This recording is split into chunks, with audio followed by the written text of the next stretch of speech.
प्रतिदर्श समष्टि समझे। प्रतिदर्श समष्टि, प्रतिदर्श समष्टि किसे कहते हैं? घटना घटित होने के कुल परिणामों की संख्या को प्रतिदर्श समष्टि कहते हैं। संख्याओं के समुच्चय को प्रतिदर्श समष्टि कहते हैं। इसको इंग्लिश में है सैंपल स्पेस। कैसे? इंग्लिश में इसको सैंपल स्पेस कहते हैं। इसे ऐसे डिनोट करते हैं, ऐसे। फिर समष्टि घटना घटित होने कुल संभव परिणाम जो होते हैं उसको हम NS नंबर ऑफ समष्टि, नंबर ऑफ सैंपल, कितने उसके रिजल्ट हैं। तो जैसे मान के चलो कैसे निकालते, पहले इसे समझेंगे। जैसे मैंने एक सिक्के को 2 बार उछाला, एक ये कॉइन है, एक तरफ हेड होगी सपोज दैट, इसके बैक में टेल होगी। इसको कितनी बार उछालता हूँ? 2 बार। अब मुझसे कुल परिणाम, कुल रिजल्ट कितने बनाएंगे, तो कैसे बनाएंगे वो समझो पहले। तो देखिए बेटा, एक बार मान चलो हेड आ गया, दूसरी बार भी मान चलो हेड आ गया, पहला रिजल्ट मिल गया। एक बार हेड आया और दोबारा टेल भी आ सकता है, टेल लिख दो। अब सपोज दैट दोनों बार टेल आया तो हो सकता है एक बार टेल और एक बार हेड आया, तो इसके यही टोटल रिजल्ट बनेंगे। इसके अलावा 5वां इसका रिजल्ट नहीं बनेगा। ठीक है बेटा? तो अब ऐसे से 3 बार उछाल सकते हैं। कितनी बार? 3 बार। जैसे मैंने एक कॉइन को 3 बार उछाला, कितनी बार उछाला? 3 बार। तो तब इसके संभव परिणाम कैसे निकालेंगे? उसे निकालने का सबसे आसान तरीका समझो। सबसे पहले तीनों पर हम हेड लिख देंगे, पहला रिजल्ट मिल गया। अब दूसरे रिजल्ट कैसे बनाएंगे? इसको टेल बना दो, हेड की जगह पर टेल लिख दो। 2 पर हेड, 1 पर टेल आएगा। अब इस टेल को अगले में इधर लगा दो, पहले टेल यहाँ रखा, अब टेल यहाँ रखेंगे। अगली बार में टेल को यहाँ पर ले आएंगे। समझ में आया? नेक्स्ट तीनों में टेल रख दो, टेल टेल टेल। जैसे इसमें निकाल लेते टेल रखकर किसका का टेल, फिर किसका का टेल, ऐसे इसमें कर दो। अब हेड रख देंगे, टेल टेल और हेड। अब हेड को इधर किसका दो, टेल हेड टेल। अब हेड को इधर किसका दो, हेड टेल टेल। तो कुल रिजल्ट जो बनेंगे हमारे पास 1 2 3 4 5 6 7 8 रिजल्ट कितने हैं? 8। कैसे पता चलेगा कितने रिजल्ट आए? तो उसका फॉर्मूला होता है टोटल रिजल्ट निकालने का 2 की पावर n। तो इस कॉइन को हमने कितनी बार उछाला है? 3 बार। तो यहाँ पर 3 रख दो, तो इसका सॉल्व करेंगे तो इससे 8 आया। ठीक है बेटा? ये 2 की पावर n है।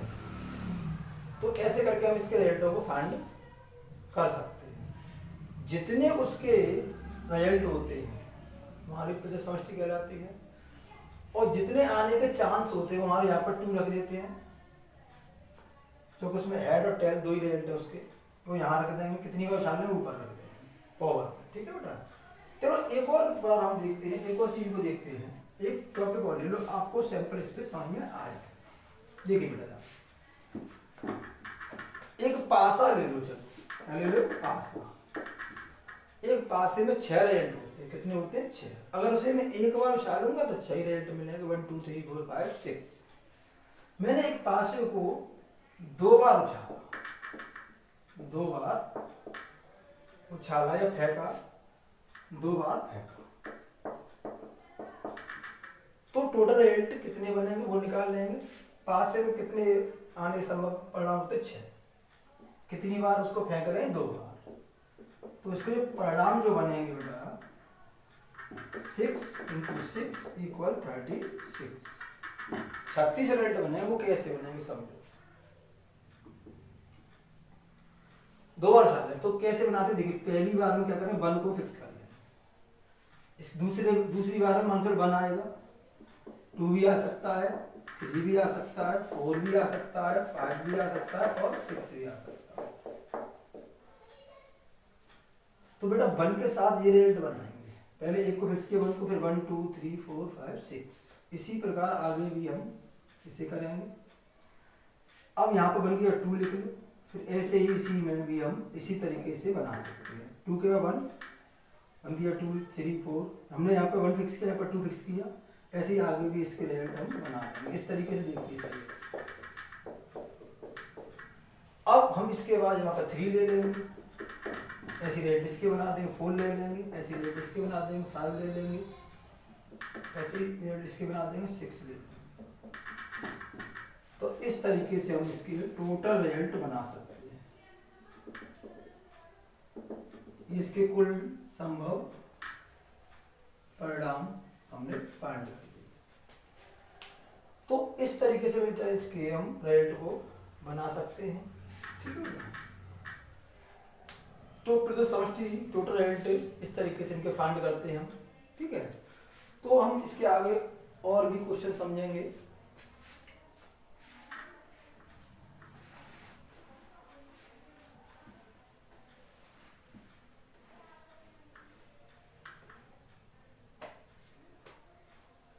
देखो बेटा, घटना होने की प्रायिकता, घटना ना होने की प्रायिकता, ये दोनों एक दूसरे के पूरक होते हैं, कंप्लीमेंट्री इवेंट होते हैं। इवेंट को हिंदी में हम घटना कहते हैं। होना और ना होना ये दूसरे पूरक होते हैं, इनको जोड़ देंगे तो बन आ जाता है। जैसे मान के चलो ये एक थैला है, 6 रेड है बॉल और 2 ब्लैक। अभी मैं बताऊंगा, आपसे पूछना चाहता हूँ, रेड बॉल निकलने की प्रायिकता भी मैंने आपको समझाया था। रेड बॉल निकलने की प्रायिकता, पी पर प्रोबेबिलिटी होता है किसकी निकाल, रेड बॉल की निकाल रहे हैं।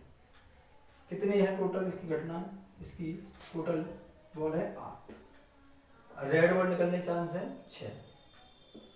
तो इसका सॉल्व कर देंगे इसको, 3/4 आया। किसका आया ये, लाल बॉल निकलने की प्रायिकता।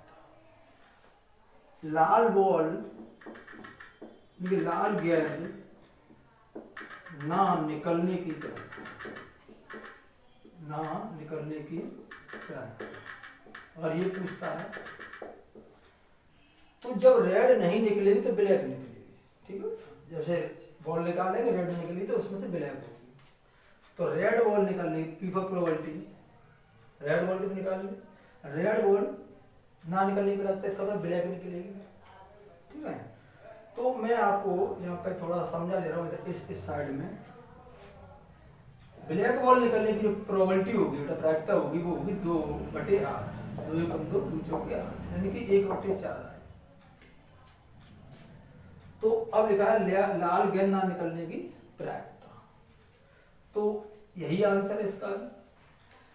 लेकिन बेटा इसका फॉर्मूला होता है, रेड बॉल ना निकलने की प्रायिकता का फॉर्मूला ये होता है, ना निकलने को इस पर बार लगा दो या इस पर डैश भी लगा सकते हैं, ये दोनों इसी के ही एक ही बात है, दोनों कैसे भी लिख सकते हैं। तो उसका फॉर्मूला होता है बेटा 1 - PR।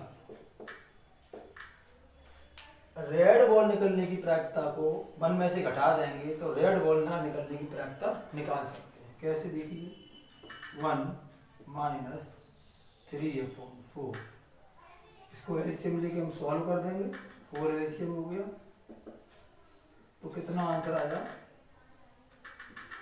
1/4। यही आया रेड बॉल ना निकलने की प्रायिकता, और यही रिजल्ट आया था ब्लैक बॉल निकलने की प्रायिकता। समझ में आया जी। तो इससे हमें एक फॉर्मूला मिल जाएगा बेटा। तो वो फॉर्मूला क्या होता है पहले उससे समझेंगे। घटना घटित होने की प्रायिकता, इनकी रेड बॉल निकलने की प्रायिकता और रेड बॉल ना निकलने की प्रायिकता को अगर हम जोड़ देते हैं तो एक होता है। किसी भी प्रायिकता निकालें तो एक से अधिक नहीं हो सकती है, ठीक है, तो वो उससे कम होगी। तो यहाँ पर अभी देखो हम रिजल्ट को यहाँ इसके फॉर्मूले के थ्रू समझेंगे जो हमने निकाले अभी। रेड बॉल निकलने की जो प्रायिकता आई थी वो अभी मैंने निकाली थी, कितनी आई थी, तो आपको याद होगा मैंने कुछ इस तरीके से उसे निकाला था, यहाँ पे 8 था, 3/4। तो रेड बॉल निकलने की प्रायिकता 3/4 था प्लस, और रेड बॉल ना निकलने की प्रायिकता 1/4 था। टोटल कर लो इसे, 4 एलसीएम हुआ, आया 1। तो किसी क्वेश्चन में अगर रेड बॉल निकलने की प्रायिकता पूछेगा, ना निकलने की दी होगी इसको उधर भेज देना, सबमिट करा देना, आंसर आ जाएगा। ना निकलने की प्रायिकता निकालनी होगी तो इसको उस एंड पे ले जाएंगे, नेगेटिव कर देंगे, तो 1 में से इसको घटा देंगे, तो ये भी आंसर हमें मिल जाएगा। तो इस तरीके से हम इनके रिजल्टों को फाइंड कर सकते हैं, ठीक है। इंटर क्लास का 30.1 का पहला क्वेश्चन मैं आपसे समझाने जा रहा हूँ, सबसे ध्यान से समझ। PE इक्वल 0.6, PF 0.3 और PE intersection F equal to 0.2 find करना हमको। PE F और P A intersection B equal to PE upon F और P F अपॉन E। ये दो हमें फाइंड करते हैं क्वेश्चन के अकॉर्डिंग। तो समझो बेटा, ध्यान से सुनेंगे इसे और समझेंगे। इसे हमें ये निकालना है, PE इसका फॉर्मूला होता है PE intersection F upon P। तो सबसे पहले बेटा इस फॉर्मूले के बारे में समझते हैं क्या होता है। इसका मीन्स बेटा ये है कि F घटना घटित हो चुकी है और E घटना घटित होने की प्रायिकता निकालने जा रहे हैं। इसका मतलब क्या है कि वो घटना जो दोनों में कॉमन हो, दोनों घटित हो रही हो, वो इंटरसेक्शन होता है हमारा। और ये तो पता ही है PE PF घटना F के घटित होने की प्रायिकता। E और F दो अलग अलग हैं, E एक घटना अलग है, F दूसरी घटना अलग है। तो हमें क्वेश्चन ये पूछ रहा है अगर F घटना घटित हो चुकी है तो E घटना घटित होने की प्रायिकता ज्ञात कीजिए। इसमें F घटित हो चुका है, तो यही क्वेश्चन की रिक्वायरमेंट है। तो देखिए इंटरसेक्शन मीन्स 0.6 0.2 यहाँ पर रख देंगे, PF 0.3 रख देंगे, पॉइंट से पॉइंट कट जाएगा तो 2/3 आंसर आ जाएगा। तो ये है घटना E घटित होने की प्रायिकता, इस फॉर्मूले से निकालें। इसी प्रकार ये वाला है F और E है, P F और नीचे E भी है। इसका मतलब ये है कि E घटना घटित हो चुकी है और F घटना घटित होने की प्रायिकता निकालना है। तो हम कैसे लिखेंगे इसे, P E इंटरसेक्शन F, या इसे हम PF इंटरसेक्शन E भी लिख सकते, कोई दिक्कत नहीं, ठीक है ना। और ये रिजल्ट जो है ये प्रायिकता PE वो नीचे लिख देंगे इसके। इसी के अकॉर्डिंग इसे कर लेंगे। इसकी वैल्यू ये दोनों सेम होती है, ध्यान रखना। इसकी वैल्यू 0.2 है, PE घटित होने की प्रायिकता कितनी 0.6 है, पॉइंट से पॉइंट काट देंगे, 2/6 है, 2 1 जा 2 2 3 6 1/3 आंसर आ गया। तो ये दोनों को ये जो क्वेश्चन निकाला है इस फॉर्मूले से हम, ठीक है, उम्मीद है समझ में आ गया होगा। कोई दिक्कत हो तो बता देना। इसके बारे में मैंने आपको बता दिया। एक घटना घटित होने के बाद दूसरी घटना घटित हो रही है, इसका हम थोड़ी देर में क्वेश्चन लेंगे, ठीक है, और उसके बाद क्वेश्चन लिखेंगे, उसके बाद फिर मैं आपको अभी समझाऊंगा। पहले ये क्वेश्चन को आप समझ लो अच्छी तरीके